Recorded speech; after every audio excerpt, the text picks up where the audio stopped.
Chapter 7. Experiments in Consciousness. At the core of every religion lies an undeniable claim about the human condition. It is possible to have one's experience of the world radically transformed. Although we generally live within the limits imposed by our ordinary uses of attention, we wake, we work, we eat, we watch television, we converse with others, we sleep, we dream. Most of us know, however dimly, that extraordinary experiences are possible. The problem with religion is that it blends this truth so thoroughly with the venom of unreason. Take Christianity as an example. It is not enough that Jesus was a man who transformed himself to such a degree that the Sermon on the Mount could be his heart's confession. He also had to be the Son of God, born of a virgin, and destined to return to earth trailing clouds of glory. The effect of such dogma is to place the example of Jesus forever out of reach. His teaching ceases to be a set of empirical claims about the linkage between ethics and spiritual insight, and instead becomes a gratuitous and rather gruesome fairy tale. According to the dogma of Christianity, becoming just like Jesus is impossible. One can only enumerate one's sins, believe the unbelievable, and await the end of the world. But a more profound response to existence is possible for us, and the testimony of Jesus, as well as that of countless other men and women over the ages, attests to this. The challenge for us is to begin talking about this possibility in rational terms. The search for happiness. Though the lilies of the field are admirably clothed, you and I were driven from the womb, naked and squalling. What do we need to be happy? Almost everything we do can be viewed as a reply to this question. We need food, shelter, and clothing. We need the company of others. Then we need to learn countless things to make the most of this company. We need to find work that we enjoy, and we need time for leisure. We need so many things, and there seems no alternative but to seek and maintain them, one after the next, hour after hour. But are such things sufficient for happiness? Is a person guaranteed to be happy merely by virtue of having health, wealth, and good company? Apparently not. Are such things even necessary for happiness? If so, what can we make of those Indian yogis who renounce all material and familial attachments, only to spend decades alone in caves practicing meditation?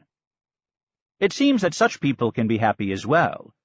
Indeed, some of them claim to be perfectly so.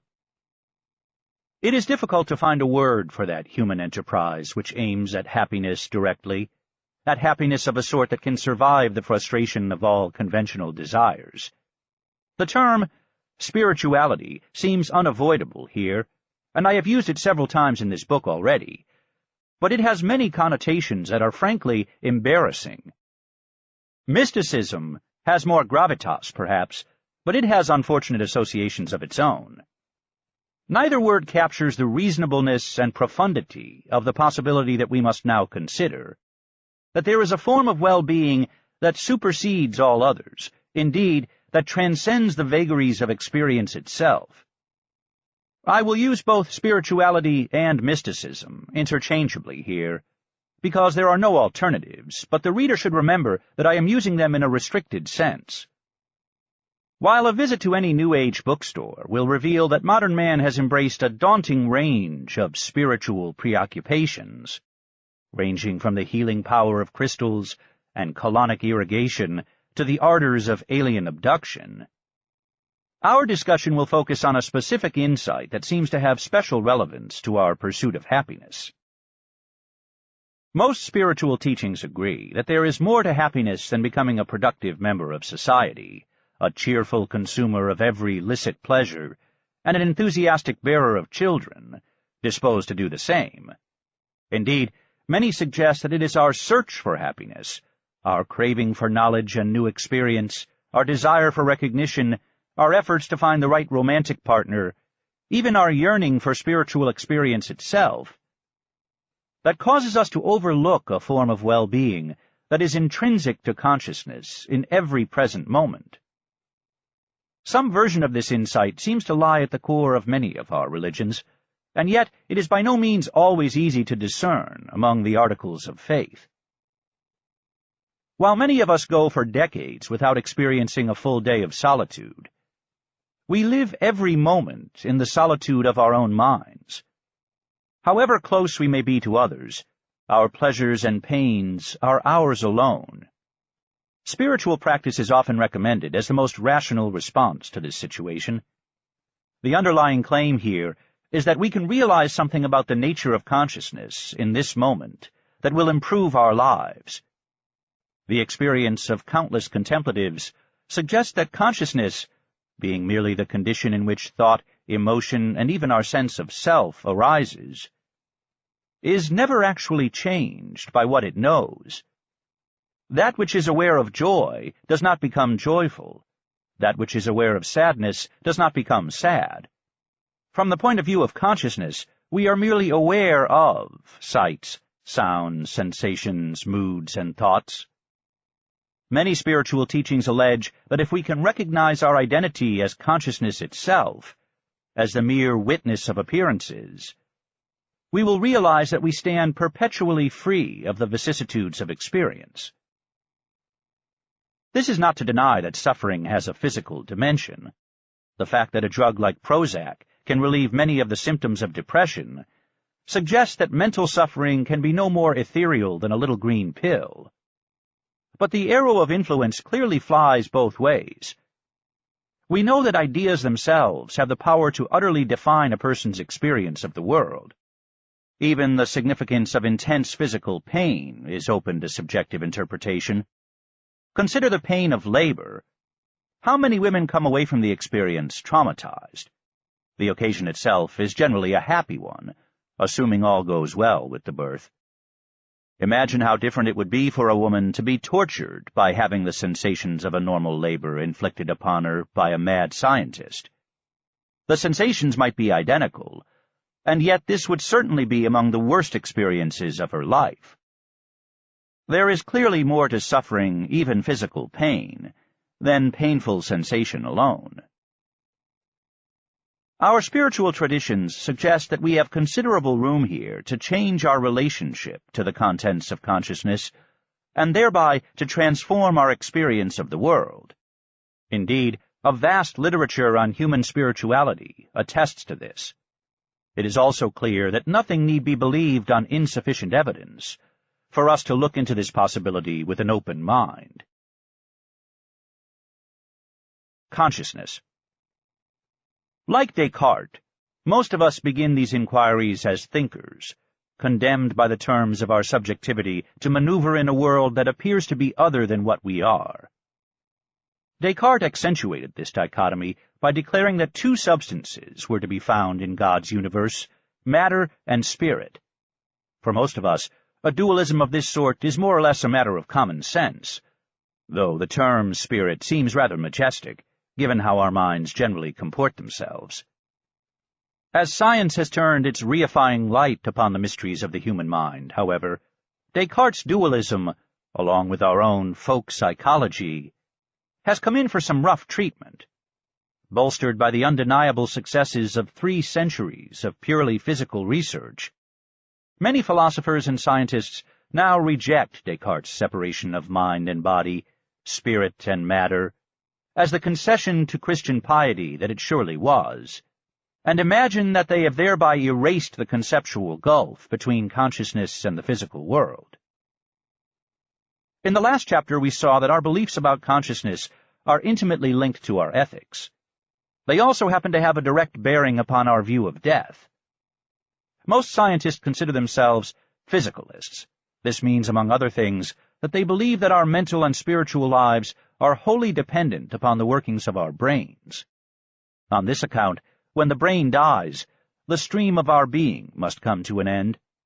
Once the lamps of neural activity have been extinguished, there will be nothing left to survive. Indeed, many scientists purvey this conviction as though it were itself a special sacrament. conferring intellectual integrity upon any man, woman, or child who is man enough to swallow it. But the truth is that we simply do not know what happens after death. While there is much to be said against a naive conception of a soul that is independent of the brain, the place of consciousness in the natural world is very much an open question. The idea that brains produce consciousness is little more than an article of faith among scientists at present, and there are many reasons to believe that the methods of science will be insufficient to either prove or disprove it. Inevitably, scientists treat consciousness as a mere attribute of certain large-brained animals. The problem, however, is that nothing about a brain, when surveyed as a physical system, declares it to be a bearer of that peculiar interior dimension that each of us experiences as consciousness in his own case. Every paradigm that attempts to shed light upon the frontier between consciousness and unconsciousness, searching for the physical difference that makes the phenomenal one, relies upon subjective reports to signal that an experimental stimulus has been observed. The operational definition of consciousness, therefore, is reportability. But consciousness and reportability are not the same.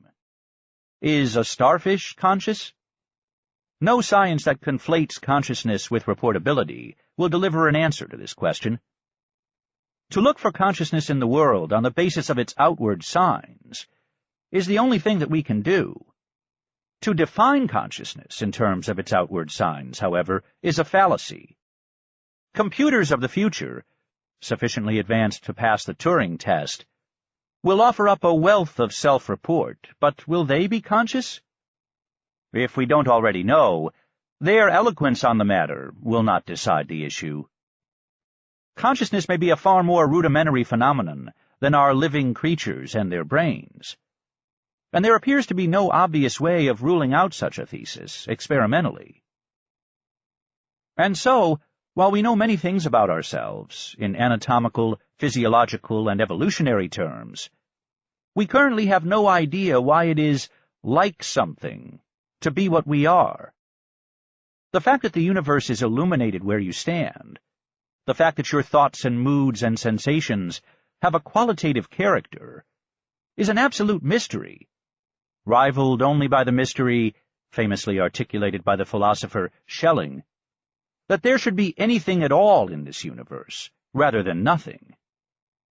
The problem is that our experience of brains, as objects in the world, leaves us perfectly insensible to the reality of consciousness, while our experience as brains grants us knowledge of nothing else.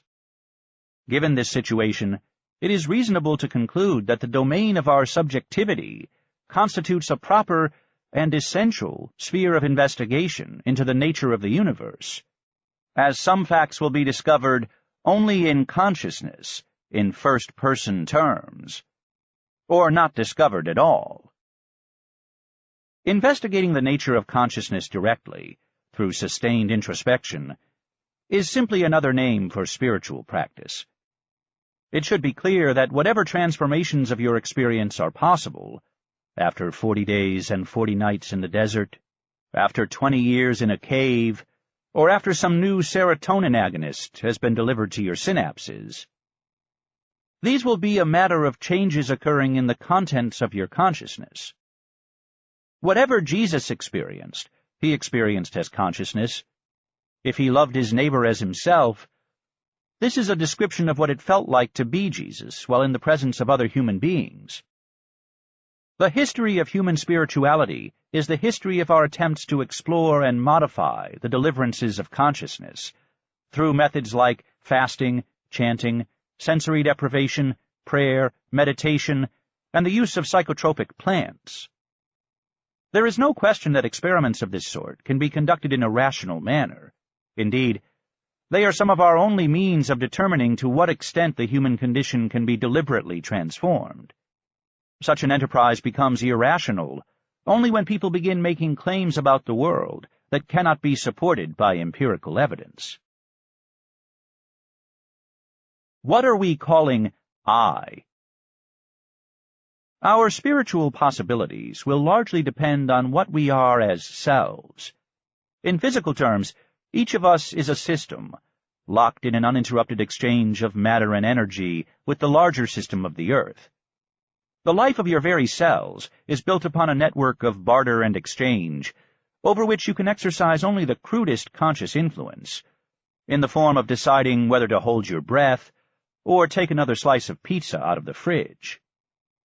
As a physical system, you are no more independent of nature at this moment than your liver is of the rest of your body.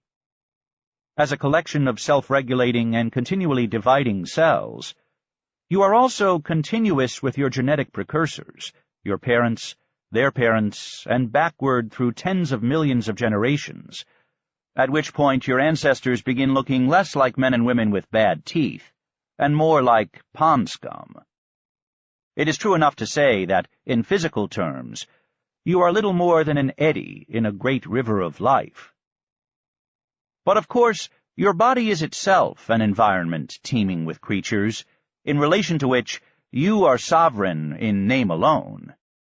To examine the body of a person, its organs and tissues, cells and intestinal flora, sometimes fauna, alas, is to be confronted by a world that bears no more evidence of an overriding conscious intelligence than does the world at large. Is there any reason to suspect, when observing the function of mitochondria within a cell, or the twitching of muscle fibers in the hand, that there is a mind above and beyond such processes, thinking, l'état c'est moi? Indeed, any privilege we might be tempted to accord the boundary of the skin in our search for the physical self seems profoundly arbitrary. The frontiers of the mental self are no easier to discern. Memes, taboos, norms of decorum, linguistic conventions, prejudices, ideals, aesthetic biases, commercial jingles. The phenomena that populate the landscape of our minds are immigrants from the world at large. Is your desire to be physically fit, or your taste in clothing, your sense of community, your expectation of reciprocal kindness, your shyness, your affability, your sexual quirks, etc., something that originates with you? Is it something best thought of as residing in you? These phenomena are the direct result of your embeddedness in a world of social relationships and culture, as well as a product of your genes. Many of them seem to be no more you, ultimately, than the rules of English grammar are. And yet, this feeling of being a self persists. If the term I refers to anything at all, it does not refer simply to the body. After all, most of us feel individuated as a self within the body. I speak of my body, more or less as I speak of my car, for the simple reason that every act of perception or cognition conveys the tacit sense that the knower is something other than the thing known. Just as my awareness of my car demonstrates that I, as a subject, am something other than it as an object, I can be aware of my hand or an emotion and experience the same cleavage between subject and object. For this reason, the self cannot simply be equated with the totality of a person's mental life, or with his personality as a whole. Rather, it is the point of view around which the changing states of his mind and body appear to be constellated. Whatever the relationship between consciousness and the body actually is, in experiential terms, the body is something to which the conscious self, if such there be, stands in relation. Exactly when, in evolutionary or developmental terms, this point of view emerges is not known, but one thing is clear. At some point in the first years of life, most human beings are christened as I, the perennial subject, for whom all appearances, inside and out, become objects of a kind, waiting to be known. And it is as I that every scientist begins his inquiry into the nature of the world, and every pious man folds his hands in prayer. The sense of self seems to be the product of the brain's representing its own acts of representation. Its seeing of the world begets an image of a one who sees. It is important to realize that this feeling, the sense that each of us has of appropriating rather than merely being a sphere of experience, is not a necessary feature of consciousness. It is, after all, conceivable that a creature could form a representation of the world without forming a representation of itself in the world. And indeed, many spiritual practitioners claim to experience the world in just this way, perfectly shorn of self. A basic finding of neurophysiology lends credence to such claims. It is not so much what they are, but what they do, that makes neurons see, hear, smell, taste, touch, think, and feel. Like any other function that emerges from the activity of the brain, the feeling of self is best thought of as a process. It is not very surprising, therefore, that we can lose this feeling, because processes, by their very nature, can be interrupted. While the experience of selflessness does not indicate anything about the relationship between consciousness and the physical world, and is thus mute on the question of what happens after death, it has broad implications for the sciences of mind, for our approach to spirituality, and for our conception of human happiness. As a mental phenomenon, loss of self is not as rare as our scholarly neglect of it suggests. This experience is characterized by a sudden loss of subject-object perception. The continuum of experience remains, but one no longer feels that there is a knower standing apart from the known. Thoughts may arise, but the feeling that one is the thinker of these thoughts has vanished. Something has definitely changed at the level of one's moment-to-moment experience, and this change, the disappearance of anything to which the pronoun I can be faithfully attached, signals that there had been a conscious experience of selfhood all the while, however difficult it may be to characterize. Look at this book as a physical object. You are aware of it as an appearance in consciousness. You may feel that your consciousness is one thing. It is whatever illuminates your world from some point behind your eyes, perhaps, and the book is another.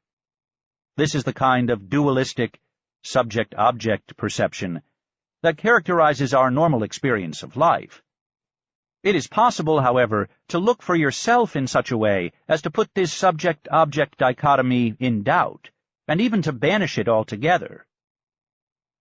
The contents of consciousness, sights, sounds, sensations, thoughts, moods, etc., whatever they are at the level of the brain, are merely expressions of consciousness at the level of our experience. Unrecognized as such, many of these appearances seem to impinge upon consciousness from without, and the sense of self emerges and grows entrenched, as the feeling that which knows is circumscribed, modified, and often oppressed by that which is known. Indeed, it is likely that our parents found us in our cribs, long before we found ourselves there, and that we were merely led by their gaze and their pointing fingers to coalesce around an implied center of cognition that does not, in fact, exist. Thereafter, every maternal caress, every satisfaction of hunger or thirst, as well as the diverse forms of approval and rebuke that came in reply to the actions of our embodied minds, seem to confirm a self-sense that we, by example, finally learned to call I, and thus we became the narrow locus around which all things and events, pleasant and unpleasant, continue to swirl. In subjective terms, the search for self seems to entail a paradox. We are, after all, looking for the very thing that is doing the looking.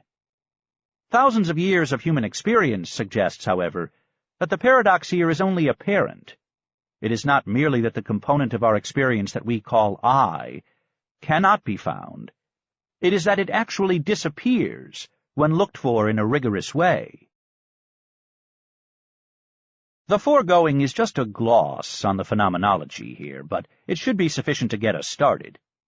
The basic, and I think uncontestable, fact is that almost every human being experiences the duality of subject and object in some measure. and most of us feel it powerfully, nearly every moment of our lives. It is scarcely an exaggeration to say that the feeling that we call I is one of the most pervasive and salient features of human life, and its effects upon the world, as 6 billion selves pursue diverse and often incompatible ends, rival those that can be ascribed to almost any other phenomenon in nature. Clearly, there is nothing optimal or even necessarily viable about our present form of subjectivity. Almost every problem we have can be ascribed to the fact that human beings are utterly beguiled by their feelings of separateness. It would seem that a spirituality that undermined such dualism through the mere contemplation of consciousness could not help but improve our situation. Whether or not great numbers of human beings will ever be in a position to explore this terrain depends on how our discourse on religion proceeds. There is clearly no greater obstacle to a truly empirical approach to spiritual experience than our current beliefs about God. The wisdom of the East. Inevitably, the foregoing will strike certain readers as a confusing eruption of speculative philosophy. This is unfortunate, for none of it has been speculative, or even particularly philosophical, at least not in the sense that this term has acquired in the West. Thousands of years have passed since any Western philosopher imagined that a person should be happy, peaceful, or even wise, in the ordinary sense, by his search for truth. Personal transformation, or indeed, liberation from the illusion of the self, seems to have been thought too much to ask, or rather, not thought of at all. Consequently, many of us in the West are conceptually unequipped to understand empirical claims of the sort adduced above. In fact, the spiritual differences between the East and the West are every bit as shocking as the material differences between the North and the South. Jared Diamond's fascinating thesis, to sum it up in a line, is that advanced civilization did not arise in sub-Saharan Africa because one can't saddle a rhinoceros and ride it into battle. If there is an equally arresting image that accounts for why non-dualistic empirical mysticism seems to have arisen only in Asia, I have yet to find it. But I suspect that the culprit has been the Christian, Jewish, and Muslim emphasis on faith itself. Faith is rather like a rhinoceros, in fact. It won't do much in the way of real work for you, and yet at close quarters it will make spectacular claims upon your attention. This is not to say that spiritual realization has been a common attainment east of the Bosporus. Clearly it has not. It must also be conceded that Asia has always had its fair share of false prophets and charlatan saints, while the West has not been entirely bereft of wisdom. Nevertheless, when the great philosopher-mystics of the East are weighed against the patriarchs of the Western philosophical and theological traditions, the difference is unmistakable. Buddha, Shankara, Padmasambhava, Nagarjuna, Longchenpa, and countless others down to the present, have no equivalents in the West. In spiritual terms, we appear to have been standing on the shoulders of dwarfs. It is little wonder, therefore, that many Western scholars have found the view within rather unremarkable. While this is not a treatise on Eastern spirituality, it does not seem out of place to briefly examine the differences between the Eastern and the Western canons, for they are genuinely startling. To illustrate this point, I have selected a passage at random from a shelf of Buddhist literature. The following text was found with closed eyes on the first attempt from among scores of books. I invite the reader to find anything even remotely like this in the Bible or the Quran. In the present moment, when your mind remains in its own condition without constructing anything, awareness at that moment in itself is quite ordinary. And when you look into yourself in this way, nakedly, without any discursive thoughts, since there is only this pure observing, there will be found a lucid clarity without anyone being there who is the observer. Only a naked, manifest awareness is present. This awareness is empty and immaculately pure, not being created by anything whatsoever. It is authentic and unadulterated, without any duality of clarity and emptiness.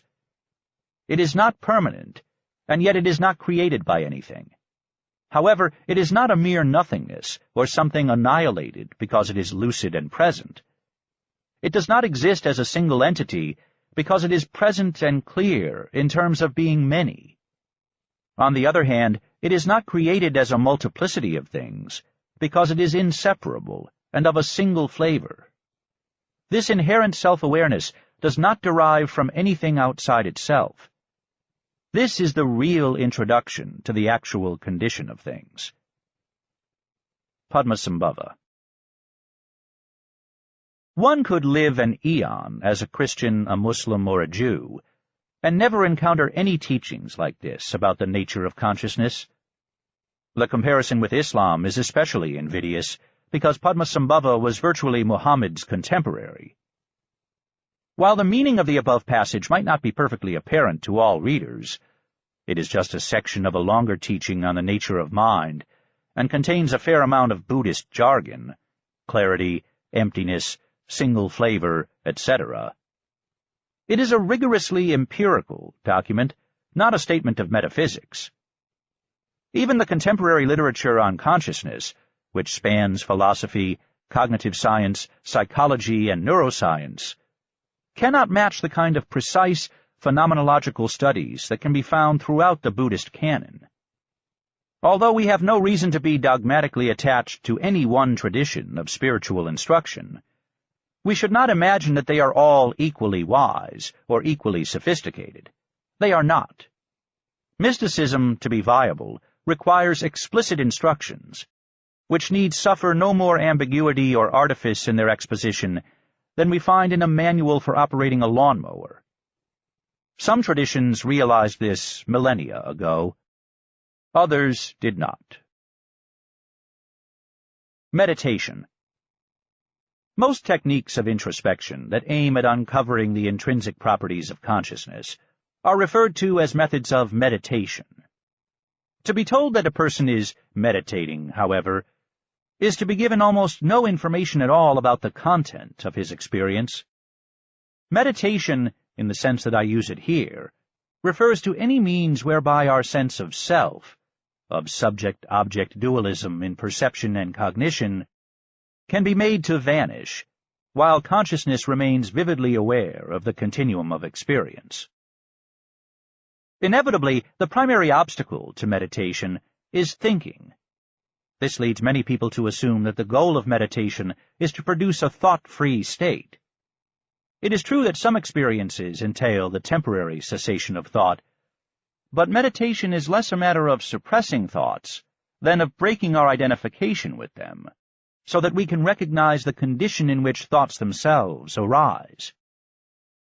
Western scientists and philosophers generally imagine that thinking is the epitome of conscious life, and would no sooner have a mind without thoughts than hands without fingers.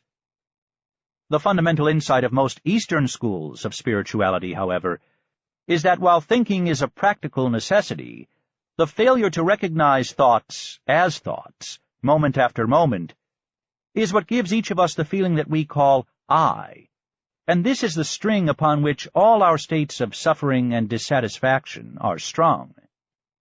This is an empirical claim, not a matter of philosophical speculation.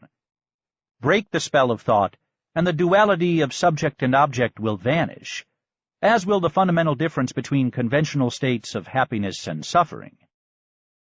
This is a fact about the mind that few Western scholars have ever made it their business to understand.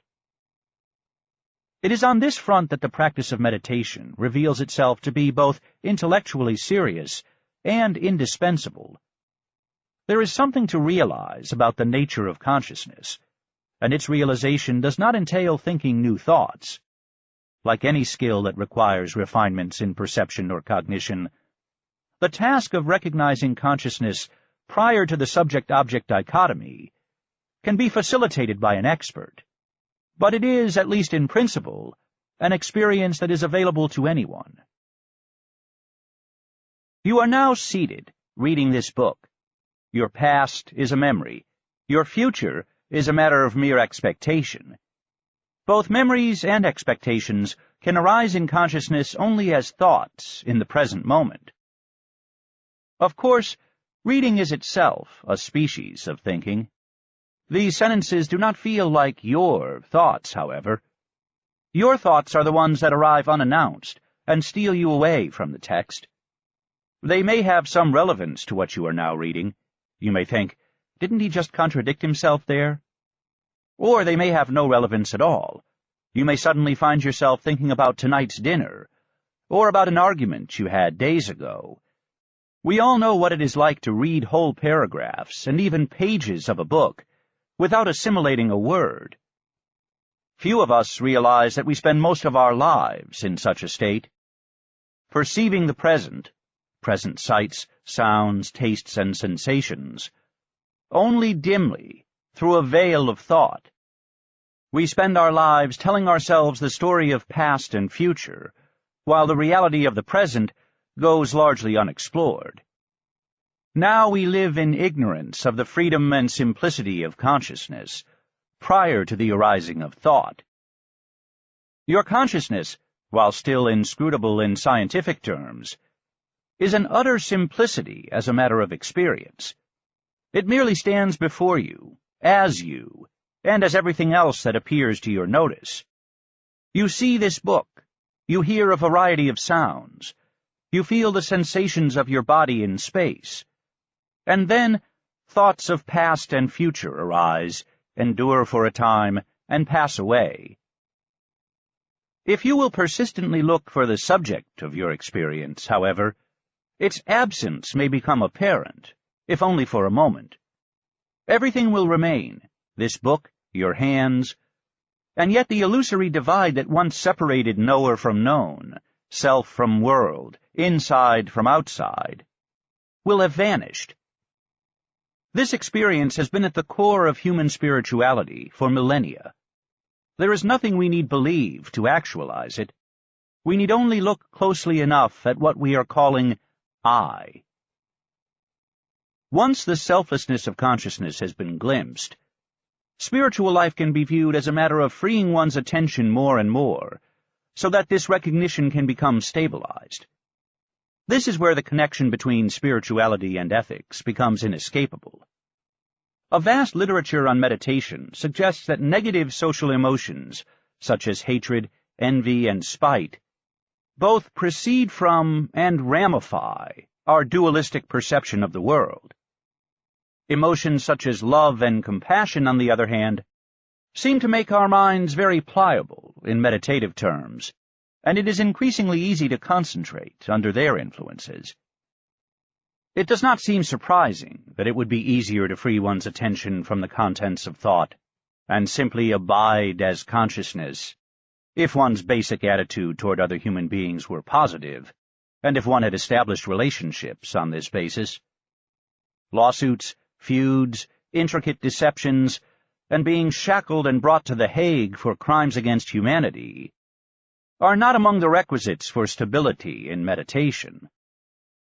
It also seems a matter of common sense that the more the feeling of selfhood is relaxed, the less those states that are predicated upon it will arise, states like fear and anger. Scientists are making their first attempts to test claims of this sort, but every experienced meditator has tested them already. While much of the scientific research done on meditation has approached it as little more than a tool for stress reduction, there is no question that the phenomenon of selflessness has begun to make its way into the charmed circle of third-person experimental science. As in any other field, spiritual intuitions are amenable to intersubjective consensus and refutation, just as mathematicians can enjoy mutually intelligible dialogue on abstract ideas, though they will not always agree about what is intuitively obvious. Just as athletes can communicate effectively about the pleasures of sport, mystics can consensually elucidate the data of their sphere.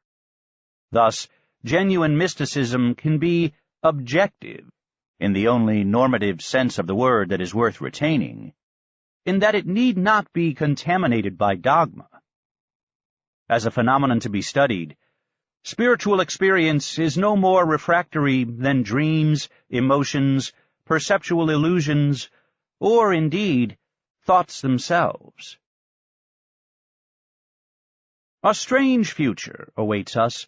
Mind-reading machines, genuine virtual reality, neural implants, and increasingly refined drugs may all have implications for our view of ourselves and of our spiritual possibilities. We have entered an era when our very humanness, in genetic terms, is no longer a necessary condition of our existence. The fusion of human and machine intelligence is also a serious possibility. What will such changes in the conventional boundaries between self and world mean for us? Do they have any relevance for a spirituality that is rooted in the recognition of the non-duality of consciousness? It seems to me that the nature of consciousness will trump all these developments. Whatever experience awaits us, either with the help of technology or after death, experience itself is a matter of consciousness and its content. Discover that consciousness inherently transcends its contents. Discover that it already enjoys the well-being that the self would otherwise seek. And you have transcended the logic of experience. No doubt, experience will always have the potential to change us, but it appears these changes will still be a matter of what we can be conscious of in the next moment, not of what consciousness is in itself. Mysticism is a rational enterprise. Religion is not. The mystic has recognized something about the nature of consciousness prior to thought, and this recognition is susceptible to rational discussion. The mystic has reasons for what he believes, and these reasons are empirical. The roiling mystery of the world can be analyzed with concepts, this is science, or it can be experienced free of concepts, this is mysticism. Religion is nothing more than bad concepts held in place of good ones for all time. It is the denial, at once full of hope and full of fear, of the vastitude of human ignorance. A kernel of truth lurks at the heart of religion, because spiritual experience, ethical behavior, and strong communities are essential for human happiness. And yet our religious traditions are intellectually defunct and politically ruinous. While spiritual experience is clearly a natural propensity of the human mind, we need not believe anything on insufficient evidence to actualize it. Clearly, it must be possible to bring reason, spirituality, and ethics together in our thinking about the world. This would be the beginning of a rational approach to our deepest personal concerns. It would also be the end of faith.